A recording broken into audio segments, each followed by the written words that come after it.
Башкортостан Юлдаш телеканалының «Һалдаттарға хат» проекты Дондагы Ростов қалаһында үткән «Линия фронты» фронт һыдығы кино һәм медиа проекттардың икенче халыкара фестивалендә телевизион программалар номинациясында еңеү яуланы.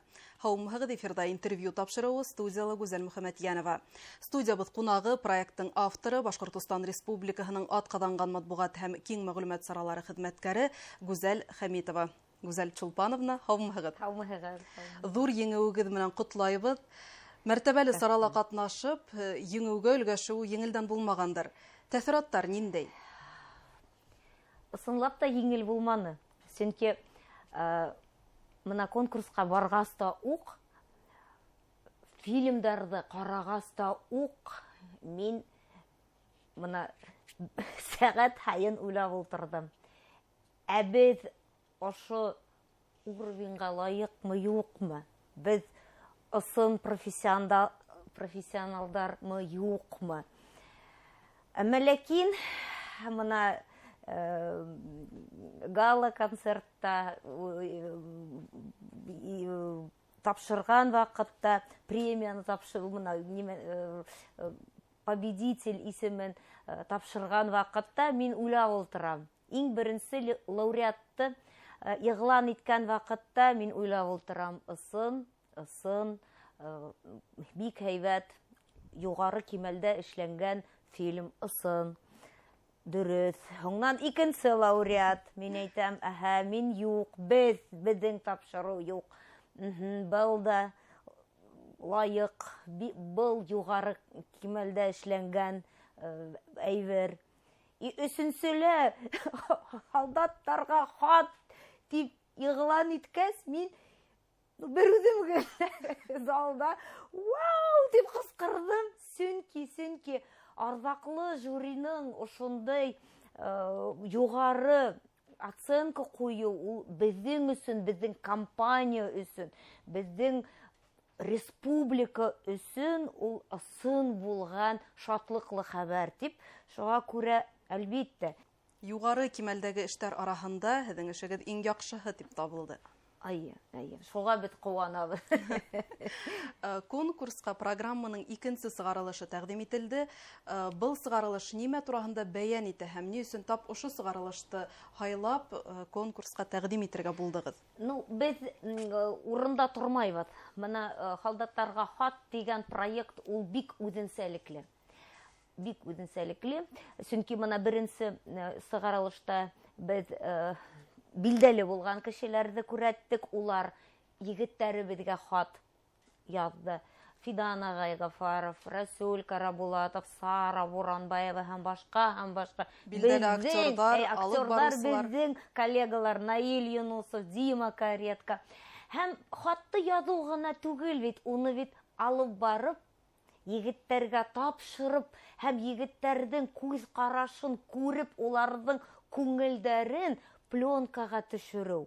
Мана иң мөһиме шул. Һәрбер районда без төрле райондардың кешеләрен яздырдык. Салават районында мунсалар ебәрәләр. Дуан районы машина эшләй. Ишембай районы сәксәк баурһак бешерә. Архангел районы тукмас яе һәм башка. Кырмыскалы районы корот эшләй. Мына был ирекмәннәрне без яздырдык. Дөйем күз менән барыгы һәм һәрбер кеше үз йөрәктән сыккан хатты яза. Без ошо хаттарды үзебез язмайбыз, улар үзләре язалар. Һәм ошо язган хаттарды егетләребез унда кызылыкта янда йөргән егетләр укыган, ул менә рус әйтмәшләй дорогого стоит. Уны эшләргә кирәк. Һәм без өченче өлеште бетердек. Шуңа күрә без икенче өлеште бирдек. Чөнки ул әзер булды. Бuna фестивальгә килгәндә, фестивальдә оҫталык дәрсләрендә катнашып өлгөрдегезме һәм конкурсанттар тәкъдим иткән эшләр арасында тетрәндергән, истә калган, оҡшаған проекттар булдымы? Булды, сынлап та булды. Мына Макс Фадеевтың мастер-классында, Макс Фадеев ул билдәле продюсер түгел, ул Донбасс егете. 2014 елдан Сомали һәм Спарта батальондар менән йөреп, улар арасында ул туган булып йөргән кеше. Улар камерага төшкән вакытта бездә оператор төшерә дигән нимә караш та юк егетләрдән. Егетләр булган сихри уйларын уңа һөйләйдәр. Менә шуның менән был фильм кыйммәтле. Русса на краю бездны дигән платформала ул бар. Менә шуны әйткем килә. Һәм икенче режиссер Клим Поплавский, ул военкоры СВО военкоры 3 дигән, он говорит на языке Бога дигән тапшыру, ул военкорларга арналган берничә тапшыру документаль фильм эшләгән. Менә ошо фильмдар, шуны әйткем килә, кем менә хәзерге вакытка тиклем икеләнә. Хәзерге вакытта ни өчен без унда, ни өчен тигән һорауга булган кешеләр, менә кем кешеләрнең шу һораулары башта йөри, карагыз. Ошо фильмдарды карап сыгыгыз. Шул вакытта һез аңларһыгыз, ни өчен без анда, ни өчен без егетләребезгә ярдәм итәбез. Жюри агзалары шулай ук команда эшендә югары баһаланы, кемдәр менән эшләнегез? Айгуль Малбаева, Игорь Насибуллин турагында фильмды монтаж итте. Менә без уның менән икәүләшеп, мин ултырам шулай илап. Ул ултыра, карасам, ул илап ултыра. Соңнан фильмды бетергәс, ошондый уйдар килгәс, Айгуль эшләйик дигән, эшләйм дине. Эшләйм дигәс, без уның менән операторыбыз безнең Ренат Кашапов, уның менән без һәрбер командировкага сыктык. Соңнан икенче оператор Эдуард Гайнуллин, ул Башкортстанда ошо волонтерларны төшергән кеше, волонтерларны билдәле булган кешеләрдә менә милләт халык милләт фольклор ансамбльләрдә төшергән кеше. Ул бында эшләй Айгуль менән. Без Ренат менән хәрби махсус операциялар эшләйбез, тегендә СВОлар эшләйбез. Безнең бик акыллы дип әйтәм инде, бик аңлай торган монтажер, ике монтажерыбыз безнең Руслан Муниров менән Рубен Таймасов. Улар да ошо темалар, уларга ла кызык, улар да ярдәм итәләр. Звукорежиссерларыбыз бик осталар инде. Лейла Владимирова, һәм Илнур дигән егет. Белүебезчә, һез махсус хәрби операция биләмәһенә 1 ел эчендә 7 тапкыр барып кайттыгыз. 2 тапкыр шәхсән машинагызда гуманитар ярдәмдә алып бардыгыз яугирларыбызга. Бундай кыюлык, яугирларга ярдәм итү теләге һәм илһөярлек тойгыһы кайдан килә, Гүзәл Чулпановна? Кайлай. Улар бит менә тапшыруга төшергән егетләребез, улар менә без төшердек тә кайтып киттек дип әйтә алмыйм мин. Улар шул тиклем, без бит улар менән бер өстәлдән ашайбыз. Бер блиндажда йоклайбыз. Төнен улар безне хаклайдар. Төрле хәл була бит. Шуңа күрә нисек һин аны төшерәң дә кайтып китәң? Юк. Улар менә уларның боевое братство дигән бар. Улар миңа хат язган вакытта, рәхмәттәр әйткән вакытта миңа әйтәләр: "Дорогая наша сестра Гүзәл, сестричка Гүзәл" диләр. Без улар менән уже туганлашып беткәнбез. Менә ул бик зур и күп. И менә туган минең гаиләм, хәрби гаиләм, ул көн һайын зурая.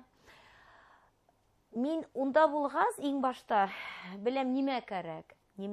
Улар да миннән уялмайынса сорыйлар, чөнки мин уларга якын кеше. Әлеге вакытта яугирлар өчен яңа ел күстәнәстәре әзерләйһегез. Был юлы госпитальдә дәваланган яугирлар өчен нимәләр әзерләнә? Бәлки ниндидер ярдәм кәрәктер? Ярдәм кәрәк һәр вакыт. Госпитальдәр, менә егетләр, улар бит хорамайдар, прямо безгә кәрәк диләр. Без хорап итәбез. Менә госпиталь, мәсәлән, һөйләнү бер былтыр йөренүк этажлар буйлап егетләрне котланык. Карһылу менән кыш бабай костюмдары менән быел менә күстек костюмдар юк. Мәйтәм, костюмдар кәрәкмени? Әйе, дигәс, кисә Карһылуга костюм тектем.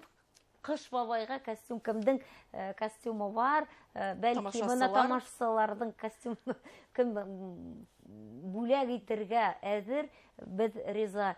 Һәм икенчедән, Кыш бабай ул бит яңа ел туксаен былай гына теге буш булды, туксай менә йөргә түгел, улар үзләре һатып алалар ысында. Ләкин бүләктәр Башкортстандан килгән бүләктәр булһа, ул ныграк та, кыйммәтлерәк тә була бит, ул бит туган яктың сәламнәре, язган хаттар һәм башка. Моны ошондый теләк булһа, без дә риза. Моны икенче аднала безнең ялга сыккан егетләр кире кайта, улар аша без ебәрер инек дип шундый өметтәбез. Безнең тамашачылар да был изге акцияга теләп кушылыр дип ышанам. калабыз. Ышанам. Гүзәл Чулпановна, әңгәмәгез өчен зур рәхмәт. Сезгә изге эшегездә уңышлар. Рәхмәт. Ефегезгә төшерәбез. Студиябыз кунагы тележурналист Башкортстан Республикаһының атказанган матбугат һәм киң мәгълүмат саралары хезмәткәре Гүзәл Хәмитова белән әңгәмәләштек. Игътибарыгыз өчен рәхмәт. Киләсе очрашканга тиклем.